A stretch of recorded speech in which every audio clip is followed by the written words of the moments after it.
Students किसी को counters या टाइम डिलेज में कुछ डाउट्स तो नहीं है?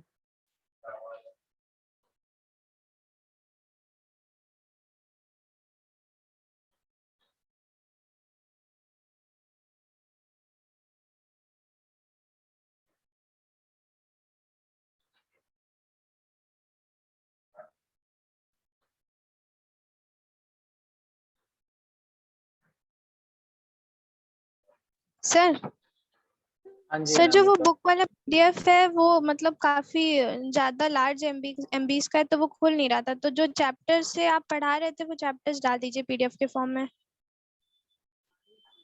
Chapter yes sir. सर वो ठीक है, ग्रुप पे शेयर कर दीजिए। कोशिश करते हैं। ठीक है, एक्चुअली क्या है ना, वो पीडीएफ स्प्लिट करनी पड़ेगी तो वो ऑनलाइन स्प्लिट होगी। कोशिश तो करते हैं अगर व्हाट्सएप ग्रुप पे शेयर कर दीजिए या फिर हम लोग उससे देखते हैं फिर करके। नहीं, कंप्लीट बुक तो नहीं शेयर हो पाएगी। हम ये कोशिश करते हैं, अगर इसके चैप्टर्स को हम या तो स्कैन करके डाल देंगे इधर, या तो फिर हम देखते हैं स्प्लिट हो जाएगा तो स्प्लिट करके डालते हैं। ठीक है, एक दो दिन में अपडेट करते हैं। Okay sir. यही काउंटर्स वाला चैप्टर चाहिए? कौन सा चैप्टर चाहिए? नहीं सर, यही वाला चाहिए जिससे आप पढ़ा रहे थे अभी, ये 3 चैप्टर्स। ठीक है, वो ठीक है। डाउनलोड हो पा नहीं रही है तो नोट्स मिल नहीं रहा है। वो एक्चुअली शायद ये बुक जो है वो 250-300 MB की है, तो वो थोड़ा सा टाइम लेगी, या हो सकता है कि एक्सेस मांग रहा हो जब आप लोग डाउनलोड कर रहे हो। तो अगर एक्सेस की प्रॉब्लम होगी तो आप लोग एक्सेस रिक्वेस्ट कर दीजिएगा, हम यहाँ से एक्सेस सर लार्ज खोलती नहीं सर, बहुत बहुत बड़ी फाइल है लार्ज ना, तो खोलती बहुत नहीं है तो टाइम लगा रहा है। नहीं इसको, चलिए ठीक है, ओके, हम देखते हैं, हम कोशिश करते हैं। अगर ये स्प्लिट हो जाएगी तो हम इसको स्प्लिट करके पार्ट्स में इस बुक को शेयर कर देंगे आप लोगों से, और अदरवाइज चैप्टर स्कैन करके डाल देंगे। हाँ?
ये हेक्साडेसिमल काउंटर का कॉन्सेप्ट शायद लास्ट में हम लोगों ने डिस्कस किया था।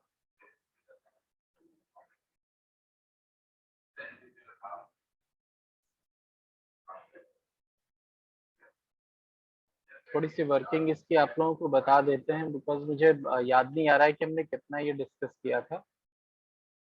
तो इस काउंटर में हम लोगों को क्या करना था कि we need to count from FF to 00H। ठीक है, ये हेक्साडेसिमल में हमें काउंटिंग यहाँ पर इस प्रोग्राम में करनी है, एंड हर एक काउंटिंग के बीच में हमें 1 सेकेंड का यहाँ पर डिले इंट्रोड्यूस करना है, and 1 second is a very large delay in terms of, अगर हम माइक्रो प्रोसेसर बात करेंगे, बिकॉज एक क्लॉक साइकिल जो है 0.5 माइक्रो सेकेंड्स ले रही है। तो अगर हमें 1 सेकेंड का डिले करना है तो हमें बहुत ही मतलब काफी देर के लिए लूप चलाना होगा, so many times loops run करना होगा। एंड एक टास्क यहाँ पे और दिया है कि हमें हर नंबर को डिस्प्ले भी करते जाना है, कि जैसे जैसे डिक्रीमेंट होता जाए इट विल डिस्प्ले कि हाँ now it is started from FFH, and then फिर जैसे जैसे 1 by 1 हम डिक्रीमेंट कर रहे हैं तो it will show on display कि क्या वैल्यू डिक्रीमेंट होने के बाद में डिस्प्ले होगी। तो फॉर दैट पर्पज यहाँ पर ये जो प्रोग्राम का फॉर्मेट आप लोगों को गिवन है, तो इस फॉर्मेट में क्या किया गया है कि इनिशियली 0 0 असाइन किया गया है, देन फिर डिक्रीमेंट से हमने लूप स्टार्ट किया। तो जैसे ही हम डिक्रीमेंट करेंगे तो बी के जो कंटेंट होंगे वो क्या होंगे, एफ हो जाएंगे, बिकॉज 0 0 में से जैसे ही -1 करेंगे it becomes FFH, and this value of B will be displayed at this point। ठीक है, तो सेम वैल्यू डिस्प्ले होगी, देन फिर हम वापस नेक्स्ट पे जंप करेंगे, डिक्रीमेंट होगा, फिर अगली वैल्यू डिस्प्ले होगी। तो इस तरह से ये डिस्प्ले का प्रोसीजर चलता रहेगा। तो इसीलिए यहाँ पर जो इनिशियलाइजेशन किया गया वो 0 0 से स्टार्ट किया। अब देखते हैं नेक्स्ट क्या हो रहा है। जैसे DCR बी किया हमने, डिक्रीमेंट किया, बी की वैल्यू FFH हो गई। अब आफ्टर दैट हमें क्या करना है कि हमें यहाँ पे 1 सेकंड का डिले लगाना है। तो 1 सेकंड के डिले के लिए हम क्या करेंगे, एक तो हमें पता है कि हमको डिले के लिए एक लूप इस तरह का क्रिएट करना पड़ेगा, एंड लूप में हम जिस भी रजिस्टर को यूज करेंगे उसको एक पर्टिकुलर वैल्यू असाइन करनी पड़ेगी as per the delay given. अब जो डिले गिवन है उसके अकॉर्डिंग हमें ये काउंट डिसाइड करना होगा कि हम कितने काउंट तक डिले करेंगे, मींस कितने टाइम्स हम लूप को रन कराएंगे। तो for that we need to calculate this count value. तो अभी यहाँ काउंट वैल्यू गिवन नहीं है, बट इट इज 8C। ठीक है, यहाँ पर 80 लिखा हुआ है, 80 नहीं है, 8C है, वो अभी हम आगे दिखाएंगे कैलकुलेट करके, एंड इसको फिर हम लोग कैलकुलेट कर लेंगे। एक minute, just a second student, मैं जरा प्रॉब्लम देख लूं। आई थिंक इसमें 1 सेकंड का डिले नहीं है, सॉरी 1 मिली सेकंड का डिले है।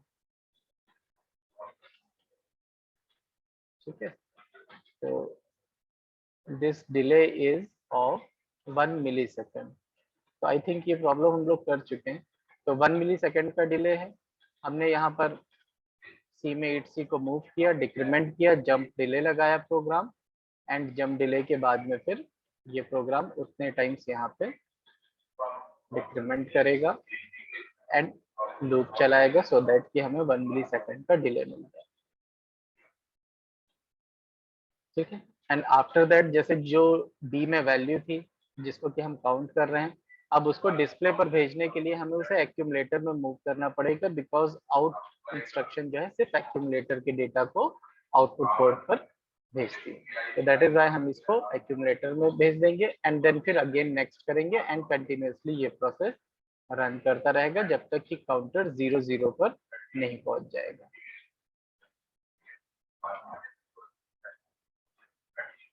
ठीक है, काउंट कैलकुलेट करने का प्रोसीजर सेम है। हम देख रहे हैं कि एक लूप में कितना टाइम लग रहा है, 14T स्टेट्स, ये ऑलवेज लगेगा, 4 डिक्रीमेंट के लिए और 10 जंप नोट 0 के लिए। देन जो टाइम गिवन है 0.5 माइक्रोसेकंड, और फिर नंबर ऑफ काउंट्स हो। तो ये हो गया लूप का टाइम। और लूप के अलावा जो लूप के बाहर इंस्ट्रक्शंस हैं वो भी डिले का पार्ट है, but loop is contributing more and these instructions outside the loop are contributing less। तो इसका जब हम डिले कैलकुलेट करेंगे तो it will come 17.5 microsecond. 35 T states हो गई, 0.5 से मल्टीप्लाई किया। देन टोटल टाइम डिले कितना हमको देना है, 1 मिली सेकंड का। तो we will add this value and this value and it will be equal to 1 millisecond. तो यहाँ पर काउंट जो है वो अननोन है, आप जब कैलकुलेट करेंगे तो इट विल कम 140। ठीक है, तो ये तो आई थिंक हम लोग डिस्कस कर ही चुके थे। अब नेक्स्ट प्रोग्राम पे आते हैं जो कि हमारे पास में है मॉडुलो 10 काउंटर। मॉडुलो 10 काउंटर में अब यहाँ पर हमें जो प्रॉब्लम गिवन है, प्रॉब्लम क्या है कि we need to count from 0 to 9, because modulo जहाँ पर भी लगता है it will calculate total 10 values and always it will start from 0 and count करते जाएंगे, 10 वैल्यूज 9 पे खत्म हो जाएंगी and it will count from 0 to 9। The total number of values जो है वो 10 काउंट करेगा, that is why it will count from 0 to 9। Now we need to insert a delay of 1 second here। तो 1 second is a large amount of delay, that is why यहाँ पर हमें जो counter design करना होगा वहां पर हम 8 बिट का डेटा ना लेकर के 16 बिट का डेटा लेंगे, बिकॉज 8 बिट का जो डेटा है वो FFH से स्टार्ट होकर के 00H तक काउंट करेगा। तो ये वाला जो वेरी फर्स्ट प्रोग्राम हम लोगों ने किया था जिसमें हमने C में FFH मूव किया था, फिर DCR C किया था और फिर जंप नॉट 0 यूज कर रहे थे। तो ये इंस्ट्रक्शन हम लोगों ने कैलकुलेट किया था 1783, इतने माइक्रो सेकेंड्स का डिले ले रही थी ये वाला प्रोग्राम। तो अगर हम 8 बिट का मैक्सिमम डेटा भी ले लेते हैं तो it will not reach 1 second time. तो दैट इज वाई हमें यहाँ पे 16 बिट के काउंटर की जरूरत पड़ेगी जो 16 बिट काउंट करे, मींस FFFF यानी टोटल 4 पोजीशंस। तो फुल डेटा हम लोग यहाँ पर यूज करेंगे। अब क्योंकि हम यहाँ 16 बिट के काउंटर्स की बात कर रहे हैं तो हमें अब इंस्ट्रक्शंस भी जो रिक्वायर्ड होंगी वो 16 बिट के इंस्ट्रक्शंस रिक्वायर्ड होंगी, क्योंकि मूव इंस्ट्रक्शन तो 8 बिट के डेटा को हम लोग मूव करते हैं 8085 में। तो यहाँ पर हम क्या करेंगे, LXI इंस्ट्रक्शन यूज करेंगे to load register pair immediate. तो जब भी हमें 16 बिट का इमीडिएट डेटा मूव करना होता है तो हम LXI इंस्ट्रक्शन यूज करते हैं। देन डिक्रीमेंट भी 16 बिट के डेटा में करेंगे। तो डिक्रीमेंट के लिए भी हमारे पास जो इंस्ट्रक्शन है, अभी तक तो हम DCR यूज कर रहे थे, but DCR is used to decrement in an 8-bit register. So we will use DCX which is used to decrement a register pair. तो हमें अब यहाँ पे उन इंस्ट्रक्शंस को रिकॉल करना पड़ेगा जो रजिस्टर पेयर के लिए यूज हो रही है।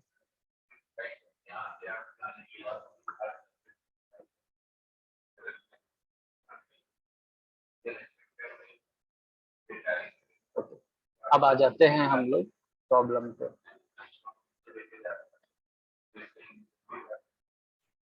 एंड यहाँ पर देखिए ये स्पेसिफाई किया गया है कि we have to use register pair HL to setup the delay. Delay setup करने के लिए हम HL रजिस्टर पेयर का यूज करेंगे। Let us move to the program. This is the programme.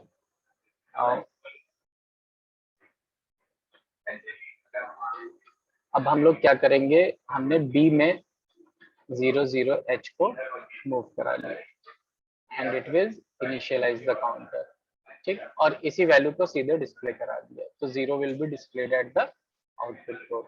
Now then अब हमें क्या करना है, अब हमें काउंटर यहाँ पर इंसर्ट करना है डिले के लिए। तो हम क्या करेंगे, LXI H कॉमा और 16 बिट का यहाँ पे डेटा इंसर्ट कर देंगे। बट ये 16 बिट का डेटा हम कितना लेंगे, इट विल डिपेंड अपॉन कि हमारा डिले कितना है, and delay is 1 second.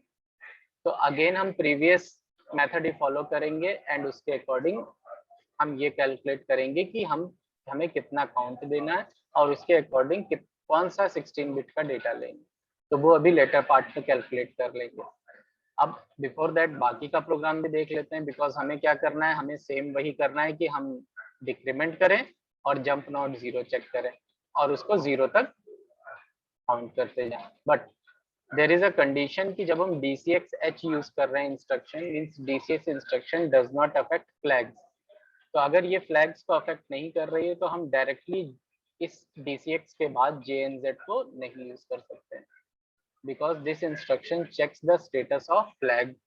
Which flag? 0 flag. और फ्लैग सेट होगा नहीं। अब जब हम इसको डिक्रीमेंट करते जाएंगे इट विल रीच 0, बट अगर फ्लैग ही नहीं सेट हो रहा है तो ये लूप इनफाइनाइट टाइम चलता रहेगा। अब लूप को हमें 0 पे टर्मिनेट करना है तो उसके लिए हमें फ्लैग्स को किसी तरह से इसके रिजल्ट के अकॉर्डिंग सेट करने की रिक्वायरमेंट है। तो उसके लिए हम क्या करेंगे, हम ये देख रहे हैं कि DCX जो है H और L दोनों रजिस्टर्स के डेटा को कंबाइंडली डिक्रीमेंट कर रहा है। तो what we will do, we will always use these two instructions to set these flags as per the result of this instruction. अब ये इंस्ट्रक्शंस वर्क कैसे कर रही है, जब हम MOV A, L करेंगे तो हमने क्या किया, हमने L के डेटा को एक्यूमुलेटर में मूव कर दिया एंड उसके बाद हम क्या करेंगे, और करेंगे A और H के डेटा में। ठीक, तो इट मीन्स हम क्या कर रहे हैं, H और L के डेटा को हम और कर रहे हैं। तो और करने में क्या होता है, दोनों में से किसी भी एक डेटा की वैल्यू अगर 1 है तो रिजल्ट 1 ही आएगा, 0 नहीं आएगा। और आउटपुट 0 कब आएगा, ओनली व्हेन जब L में भी 0 0 कंटेंट्स होंगे, H में भी 0 0 कंटेंट्स होंगे। ओनली एट दिस सिचुएशन इस और ऑपरेशन का जो रिजल्ट आएगा वो 0 0 आएगा। और जैसे ही रिजल्ट 0 0 आया, फ्लैग जो है वो आपका सेट हो जाएगा एंड हम लूप से बाहर आ जाएंगे।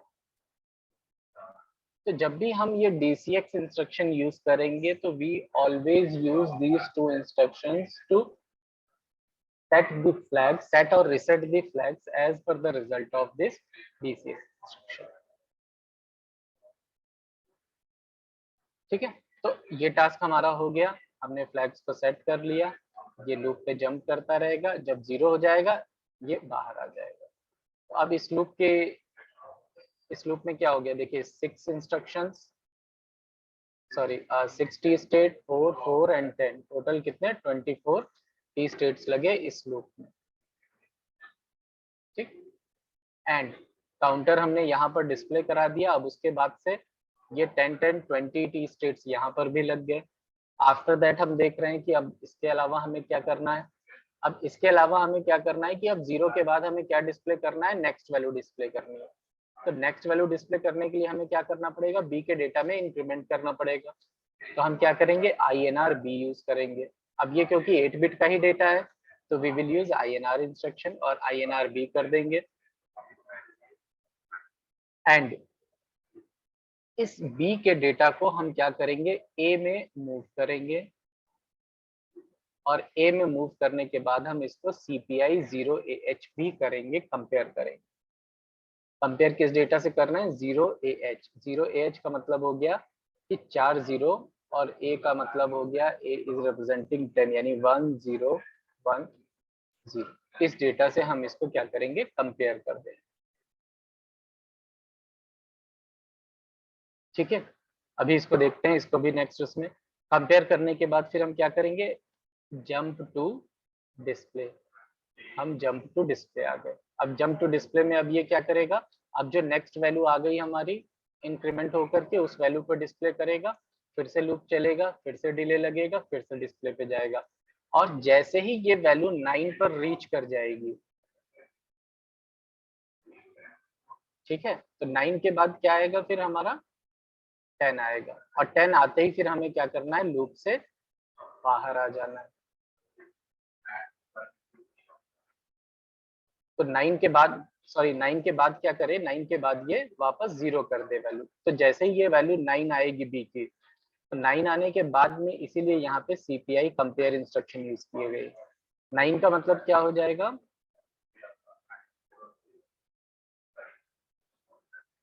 चलिए इसको अभी देखते हैं। ठीक है, 9 के बाद हम 0 पे आ जाएंगे और वापस से हम इसको इनिशियलाइज कर देंगे 0 एंड फिर से सेम प्रोग्राम रन होगा, 0 to 9 काउंट करेंगे। ठीक है,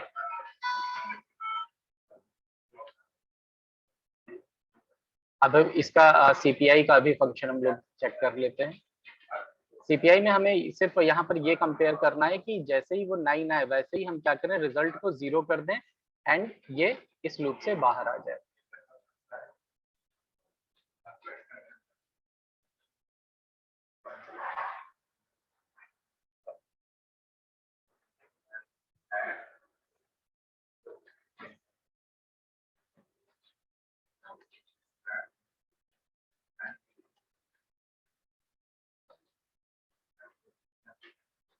ठीक है, लूप का काउंट तो आप लोग चेक कर ही लेंगे किस तरह से कैलकुलेट होगा। तो टोटल टी स्टेट्स हम लोग देख लेंगे। लूप हो गया, टाइम हो गया और काउंट हो गया। ठीक है, अब यहाँ पर आप लोग एक चीज देख रहे होंगे कि यहाँ पर सिर्फ और सिर्फ लूप को ही लिया गया है, लूप के टाइम को, बिकॉज 1 सेकेंड का डिले है। और आउटसाइड लूप का हम टी स्टेट्स अगर कैलकुलेट भी करेंगे तो मान लीजिए 50 टी स्टेट्स भी आ गई, तो 50 T states will produce as per 0.5 microsecond, they will produce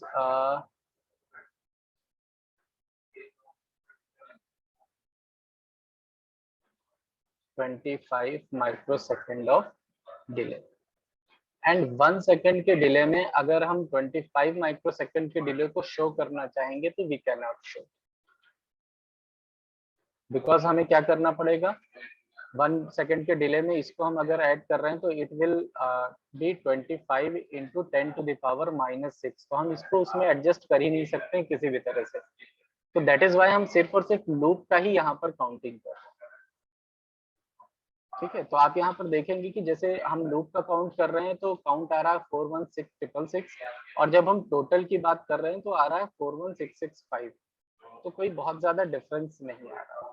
ठीक है, तो दैट इज वाई हम क्या कर रहे हैं, हमने यहाँ पर काउंटिंग कर लिया 1 सेकंड के अकॉर्डिंग 24 टी स्टेट्स 1 और 10⁻⁻⁶ काउंट लिया, काउंट कैलकुलेट किया, 41,666 आएगा। इसको हेक्साडेसिमल में कन्वर्ट कर लेंगे A to C2। It means कि our counter will start from A to C2 to create a delay of 1 second। ठीक है, तो जैसे जैसे लूप लार्जर होता जाता है, जो टाइम होता है वो हमारा ग्रेटर होता जाता है, वैसे वैसे हमको क्या करना है कि हम लूप पर हमारी डिपेंडेंसी बढ़ती जाती है। एंड टाइम ज्यादा होने की वजह से, जैसे 1 सेकेंड है तो हमको जो रजिस्टर की भी रिक्वायरमेंट है वो भी हमें 16 बिट के रजिस्टर की रिक्वायरमेंट पड़ेगी। टाइम कम है, माइक्रो सेकंड में है या मान लीजिए मिली सेकंड में भी है, कुछ मिली सेकंड तक, तो हम उस टाइम को 8 बिट के रजिस्टर से एडजस्ट कर सकते हैं। लेकिन जब टाइम बहुत ज्यादा हो जाता है तो हमें 16 बिट के रजिस्टर की रिक्वायरमेंट होगी। ठीक है, इस चीज को जरूर दिमाग में रखिएगा कि जब भी किसी क्वेश्चन में अगर डिले गिवन है तो डिले के लिए हम कितने बिट का रजिस्टर यूज करेंगे, डिपेंड्स अपॉन टाइम। तो आप सबसे पहले चाहें तो आप लूप का काउंट यहाँ पर चेक कर लें, अगर ज्यादा टाइम है तो हम क्या करेंगे, हम 16 बिट का काउंटर लेंगे जैसे 1 सेकंड का, और जब हम 16 बिट का काउंटर लेंगे तो लूप हमेशा 24 टी स्टेट का बनेगा। जब हम 8 बिट का लेंगे तो लूप हमेशा 14 टी स्टेट्स का बनेगा। तो लूप ज्यादा है, आप 24 टी स्टेट्स के अकॉर्डिंग कैलकुलेट कर लीजिए, अगर टाइम कम है तो 14 टी स्टेट्स के अकॉर्डिंग कैलकुलेट करके पहले चेक कर लीजिए कि हमको कितने बिट का रजिस्टर की रिक्वायरमेंट होगी।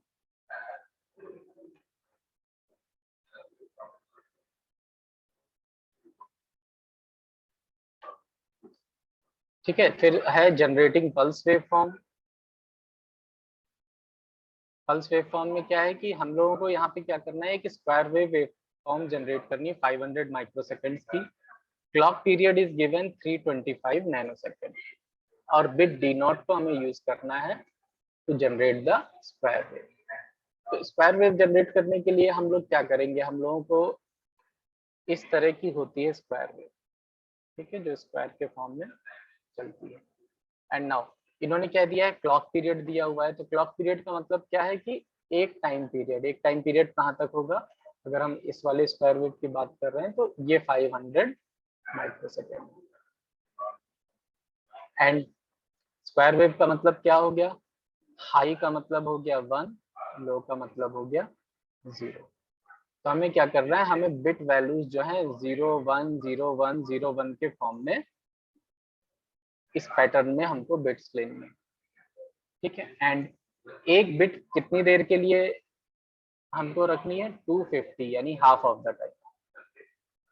250 माइक्रोसेकंड के लिए 1 रहे और 250 माइक्रोसेकंड के लिए 0 रहे। तो अब हमको जो प्रोग्राम बनाना है उसमें हमको ये पता है कि हमको एक बार हमने अगर 1 को आउटपुट पे दे दिया है तो वो 250 माइक्रोसेकंड के लिए रहना चाहिए, उसके बाद ही वो वैल्यू चेंज हो। इट मीन्स कि हमें क्या करना है, हमें डिले यहाँ पर इंसर्ट करना है और वो 250 माइक्रोसेकंड का डिले इंसर्ट करना है।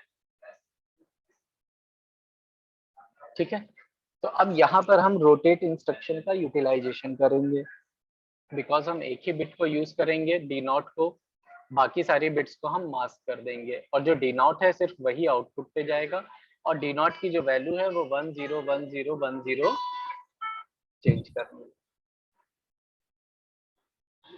तो हम डेटा क्या लेंगे इसके लिए, यही डेटा ले लेंगे। तो आप लोग देखेंगे जैसे हम प्रोग्राम पे मूव करते हैं तो प्रोग्राम में वैल्यूज क्या दी गई हैं, हमने रजिस्टर डी लिया है उसमें डबल ए को मूव कर दिया है। अगर हम डबल ए को बाइनरी में लिखेंगे तो हम लिखेंगे 1 0 1 0, ये ए का रिप्रेजेंटेशन हो गया, अगेन ए का रिप्रेजेंटेशन 1 0 1 0। ठीक है, तो हम आप देख रहे हैं कि हमने इसीलिए एग्जांपल ही ऐसा लिया है, डेटा ही वही मूव किया है कि हम इजीली 1 0 1 0 को ही डिस्प्ले करा दें। और उसके बाद हम इसी डेटा को रोटेट करेंगे, और जब रोटेट करेंगे तो this is the position of D not. Rotate, अब जब हम इस डेटा को हर बार रोटेट करते रहेंगे, रोटेट करने से क्या होगा, यहाँ पर एक बार 0 होगा, एक बार 1 होगा, एक बार 0 एक बार 1, एक बार 0 एक बार 1। तो इस तरह से डी नॉट की जो वैल्यू है वो ऑल्टर करती रहेगी, और हम सिर्फ डी नॉट के बिट को आउटपुट पे भेजेंगे, बाकी सारे बिट्स को मास्क कर दें। तो मास्क करने के लिए हम क्या करेंगे, हम एंड ऑपरेटर लगा देंगे, बिट्स मास्क हो जाएंगी सारी एक्सेप्ट डी नॉट, और सिर्फ डी नॉट आउटपुट पे चली जाएगी। उसी को रोटेट करते रहेंगे और आउटपुट पे सेंड कर देंगे। 250 माइक्रोसेकंड का डिले इंसर्ट कर दें। तो लेट अस सी ये कैसे किया गया है। तो पहले तो हमने डेटा को मूव कर लिया जो हमारा डिजायर्ड डेटा है, फिर हमने इस डेटा को क्या किया, एक्यूमुलेटर में मूव किया। एक्यूमुलेटर में क्यों मूव किया, क्योंकि रोटेट इंस्ट्रक्शन एक्यूमुलेटर के डेटा पर ही वर्क करती है, और आउटपुट भी हम एक्यूमुलेटर के ही डेटा को कर सकते हैं।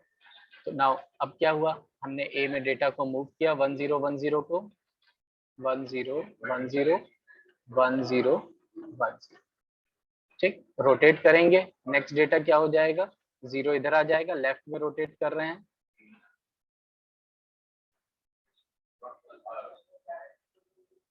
और ये 1 हमारा मान लीजिए यहाँ। ठीक है, तो इस तरह से हमारा ये डेटा रोटेट हो गया। तो डेटा क्या हुआ, हमारे पास में डबल ए डेटा था, अब जो डेटा आ गया है वो 5 5H आ गया है। तो this is representing 5 and this is representing 5, तो 5 5H हो गया डेटा।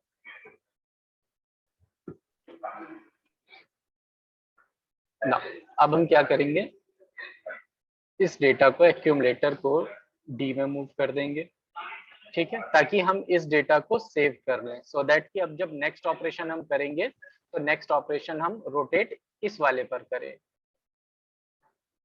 ठीक है, अब इसको हमने डी में मूव कर लिया, हमने सेव कर लिया जो रिजल्ट आया उसको। अब उसके बाद हम क्या करेंगे, रेस्ट बिट्स को मास्क करेंगे। तो मास्क करने के लिए हम क्या करेंगे, एंड विद दिस 0 1।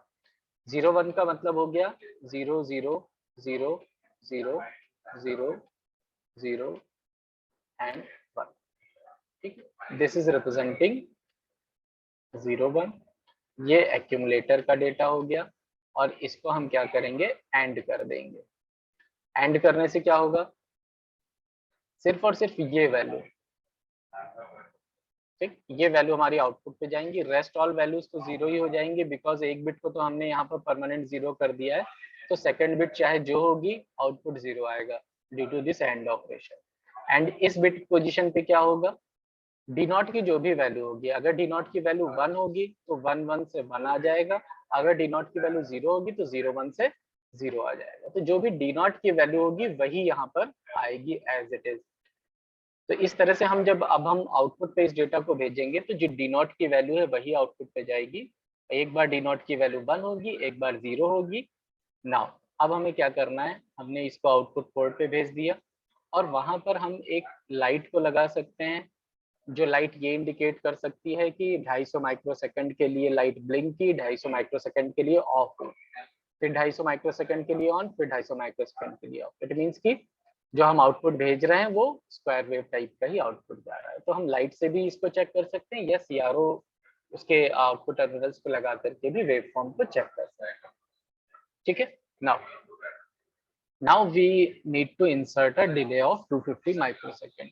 तो अब उसके लिए हम क्या करेंगे, अगेन हमें काउंट कैलकुलेट करना पड़ेगा कि क्या काउंट लेने की रिक्वायरमेंट है। तो वो काउंट आगे चेक कर लीजिए। इसको एक रजिस्टर बी यूज कर लेते हैं, उसमें मूव करते हैं, डीसीआर बी करते हैं, और उसके बाद में जंप नॉट 0। ठीक है, ये लूप चलेगा, 250 माइक्रोसेकंड का डिले होगा, और जंप टू रोटेट। अब जैसे ही हम रोटेट पे जंप करेंगे, अगेन डी का डेटा ए में मूव होगा, बिकॉज ए का डेटा तो हमने सब चेंज वेंज कर दिया, सब ऑपरेशंस लगा करके उसको आउटपुट पे भेज दिया। क्योंकि अब एक्यूमुलेटर में जो डेटा है इस समय, वो एक्यूमुलेटर में कौन सा डेटा है, एक्यूमुलेटर में डेटा है ये वाला जो आउटपुट पे गया है। तो इस पे तो हम रोटेट इंस्ट्रक्शन लगा नहीं सकते हैं, हमें रोटेट किस पे लगाना था, इस वाले डेटा पे, और इसको हमने यहाँ डी पर स्टोर कर लिया। तो अब हम जैसे ही यहाँ पर आएंगे तो डी का डेटा अगेन ए में जाएगा, तो कौन सा डेटा जाएगा, ये डेटा एक्यूमुलेटर में अब मूव करेगा। एंड फिर से हम रोटेट करेंगे तो नेक्स्ट वैल्यू क्या हो जाएगी, अब नेक्स्ट वैल्यू 0 हो जाएगी, because this 0 will be move to this position and 1 फिर यहाँ। तो अब जो नेक्स्ट बिट आएगी, नेक्स्ट रिजल्ट आएगा, वो आएगा 0, तो डी नॉट की नेक्स्ट वैल्यू 0 आ जाएगी। तो इस तरह से हम ये 250 माइक्रोसेकंड का डिले इंसर्ट करके ये प्रोग्राम कर सकते। क्लियर है प्रोग्राम या कोई डाउट है? काउंट कैलकुलेशन वही सेम प्रोसीजर है, आप देखेंगे, ये देखिए काउंट का जो प्रोसीजर है वो सेम यही प्रोसीजर है काउंट का। उसी तरह से हम काउंट कैलकुलेट कर लेंगे। लूप का डिले देखिए 14 टी स्टेट्स ही आएंगी लूप में, ठीक है। यहाँ पर जो टाइम दिया गया है वो एक क्लॉक साइकिल का वो 325 नैनोसेकंड गिवन, तो हम 325 देंगे। तो ये जो भी टाइम गिवन होगा क्लॉक का वो टाइम हम यहाँ पर लेंगे। काउंट -1 कर दिया गया है यहाँ पर, एंड 11 टी स्टेट्स इंटू 325, ये आउटसाइड लूप की 11 टी स्टेट्स हो गई हैं।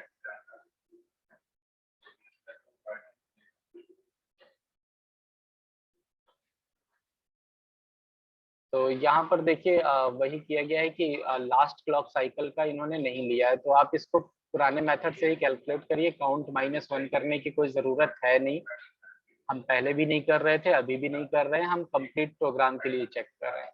-1 इन्होंने इसीलिए किया है कि जो लास्ट वाली क्लॉक साइकिल है वो सिर्फ 7 चलती है और उसमें हम लूप से बाहर आ जाते हैं। तो आप प्रीवियस मेथड को ही फॉलो करिएगा, -1 यहाँ करने की कोई जरूरत नहीं है, मत करिए, इट विल क्रिएट कंफ्यूजन, ठीक है। तो काउंट -1 मत करिएगा एंड कैलकुलेशन कर लीजिए 250 माइक्रोसेकंड के अकॉर्डिंग, ये आ जाएगा, ठीक है।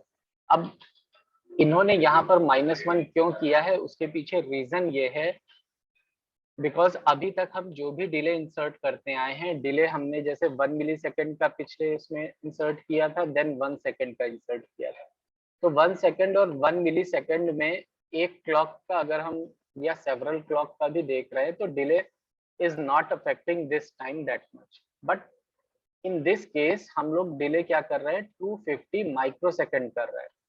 तो 250 माइक्रोसेकंड में अगर हम मान लीजिए कि यहाँ पर 70 स्टेट्स हमारी लगेंगी जब हम लास्ट वाली लूप में जब कंडीशन फॉल्स हो जाएगी JNZ वाले लूप में, तो it will take 3 T states less, और 3 टी स्टेट्स को अगर हम 325 नैनोसेकंड से मल्टीप्लाई करेंगे तो ये अराउंड 1 माइक्रोसेकंड आएगा। तो 1 माइक्रोसेकंड का यहाँ पर आपको इफेक्ट दिखेगा कि 256 है तो 255 हो जाएगा। दैट इज वाई इन्होंने इस काउंट को यहाँ पर इंसर्ट किया है कि अगर एक टाइम लूप कम चल रहा है तो हम उसको एक टाइम कम काउंट करें। तो इट डिपेंड्स कि हम टाइम कितना ले रहे हैं। अगर माइक्रो सेकेंड्स में ही रेंज है तो हमको उसको यहाँ पर शो करने की जरूरत है, बट अगर टाइम ज्यादा है तो उसकी कोई रिक्वायरमेंट नहीं है, हम सिर्फ और सिर्फ लूप की वैल्यू को ही, लूप के ही टाइम को काउंट करके यहाँ पर कैलकुलेट कर सकते हैं। स्टूडेंट्स क्लास रिज्वाइन कर लीजिए, आगे फिर डिस्कस करते हैं।